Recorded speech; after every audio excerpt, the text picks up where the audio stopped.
One thing I heard the other day is that depopulation is a real problem across Europe, where you have a lot of young families that leave the country, whatever country they're in, because they're trying to find a better job or something along those lines. And what ends up happening a lot is you get cities that are empty. And I heard about these in Spain. And so I started looking, trying to find a video where I could do something, find something that talks about this problem here in Spain. And I came across this video that is in Italy. Not quite Spain, but it is in Europe. It is called I Left the U.S. and Bought a House in Italy for $13,000. And it's by CNBC Make It, and there will be a link in the description so you can head on over there and support their channel. I think this is super interesting. I've seen some homes that go for free. I've seen some towns where they give you a business.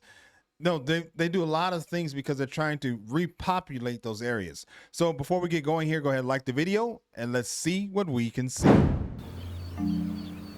We are currently living in the Abruzzo region of Italy. It is about 3 hours east of Rome and about 2.5 hours from Naples. Okay. Living in a small town has forced me in the best way possible to slow down and really understand that nothing is that important. A lot of things actually can wait, and a lot of things can be done without the stress and the pressure. This is super cool. I do know that, like they said in the title, they bought this home here for $13,000, and then I think they added about $17,000 of renovation to it to make it, for a total of $30,000. And I know sometimes people probably, well, actually I could be wrong, but I would think that sometimes you might find people that are like they don't like the idea of someone coming in and just offering up some money and, kind of taking over their towns. But on the other hand, I wonder if they welcome it because they have these towns that are turning into ghost towns. So that's an interesting question. Tell me what you think. Things can be done without the stress and the pressure.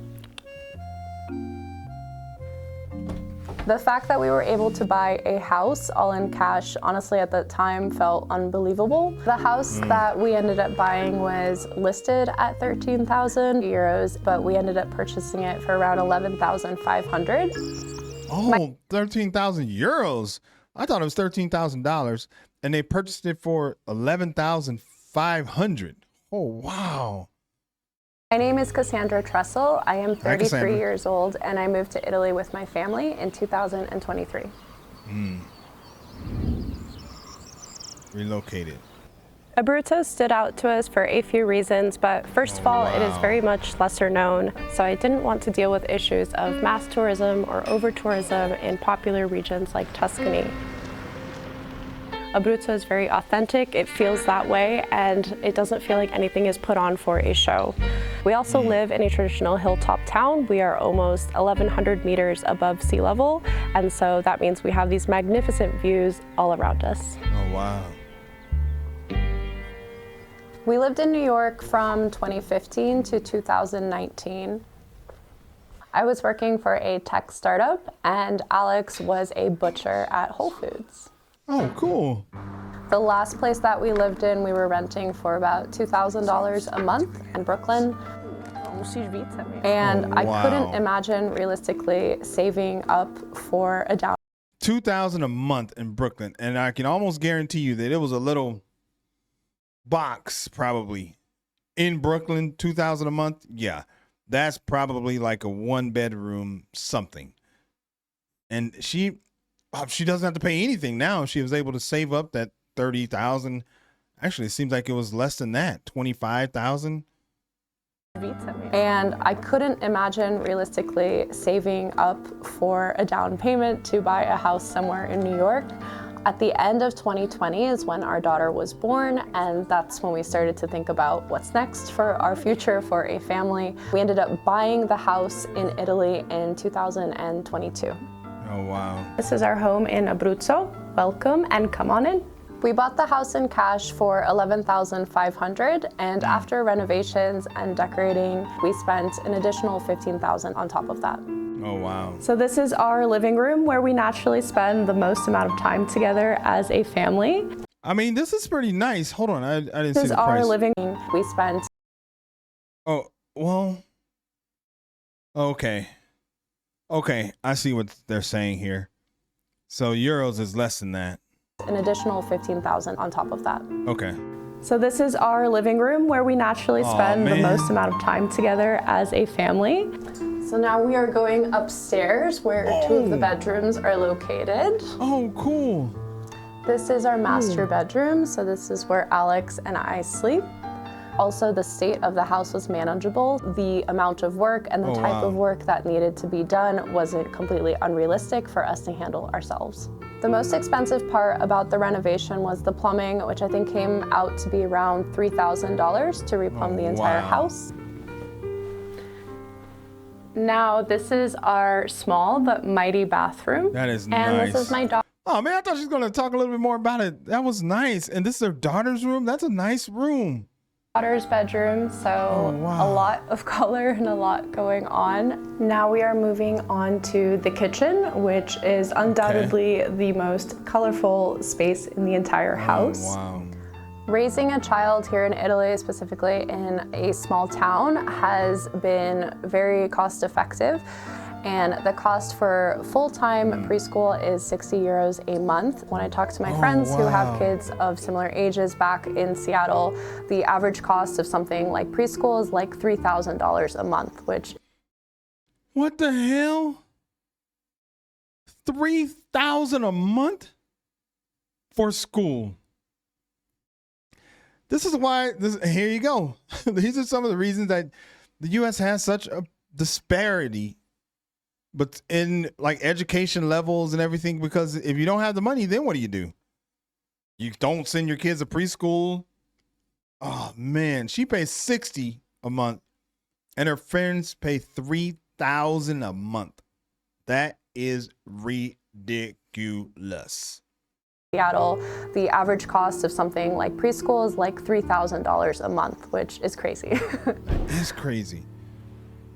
I would say electricity is about 150 euros a month. We do pay for water, which usually comes out to around 70 euros a month. And then we also have Wi-Fi that we pay for, obviously, so that's around 13 euros a month. Wow. And then each of our phone lines and the data that comes with it is around 12 euros a month per phone. Wow. The quality of food in Italy is substantially better than anything I've experienced in the US. Whenever we do visit the US now, after being in Europe for a few years, it's funny because whenever we go out to eat or anything, we always feel really bloated because I think we're just adjusted to how the food is in Europe and we're just not meant for the food in the US anymore. I'm not looking forward to that. I know I say this like every time it comes up, but I'm just not looking forward to that piece of going back to visit. Just what my stomach is going to feel like, the food quality, all that crap. And pun intended. Food is in Europe and we're just not meant for the food in the US anymore. Yeah, I'm with you. So this is one of the 3 butcher shops that we regularly go to. Typically we like to buy all of our meat locally in these small butcher shops just because it tastes better, the quality is much better. And we also get cheeses here because every butcher shop will always have like a cheese case. The cheese here is equally as good. Oh my God, that looks amazing. We typically spend around 120 euros on groceries, that's per week. And keep in mind, we are feeding a family of 3, plus we have 2 cats and 2 dogs. Okay. Ciao, ciao, ciao. So moving to a small town in Italy, you have no other choice than to learn Italian.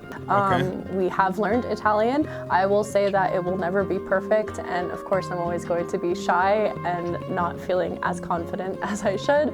But it's a learning curve. And yeah, it's something that I strive to work on like intentionally every day.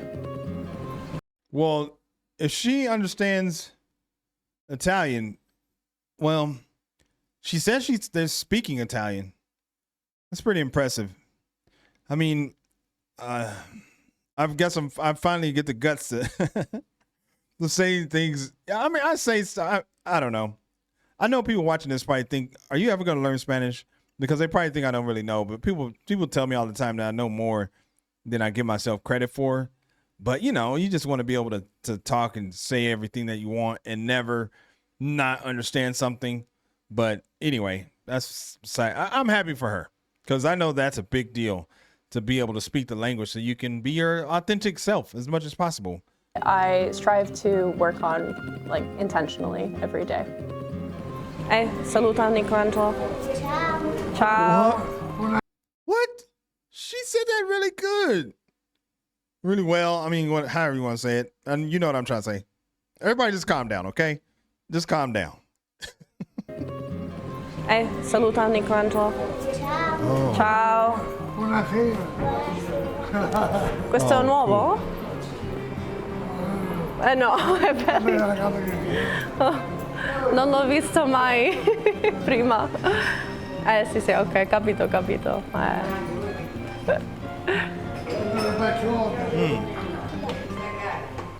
This is our red Fiat 600. So in Italian, it's called the Seicento.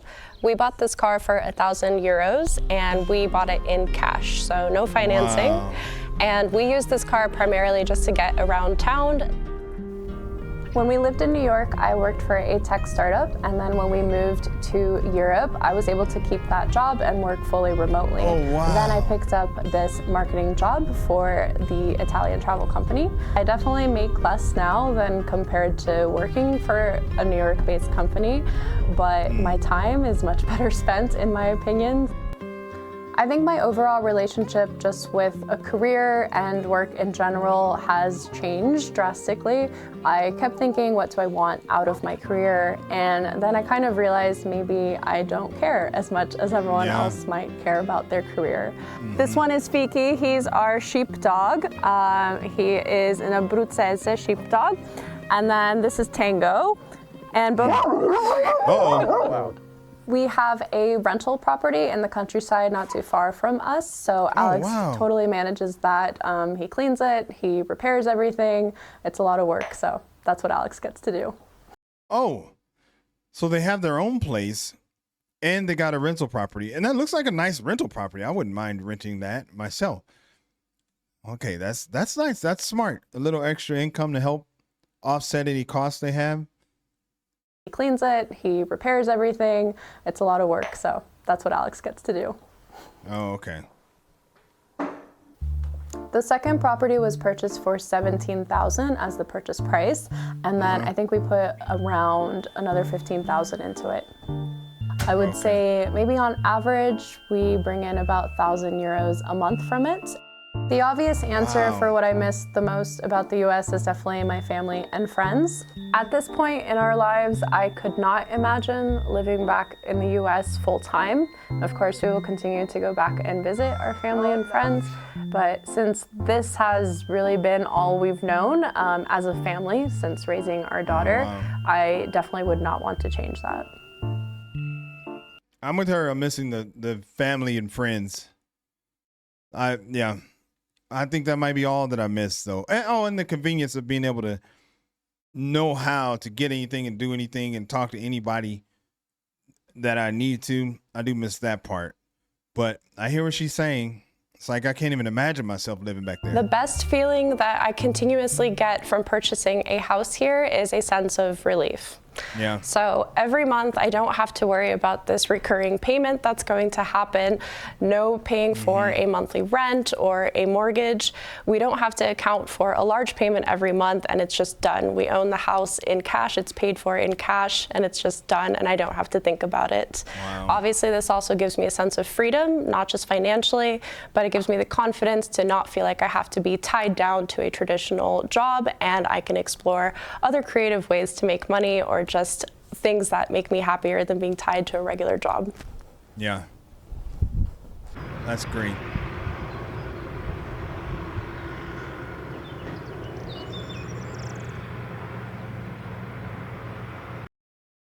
Oh, wow.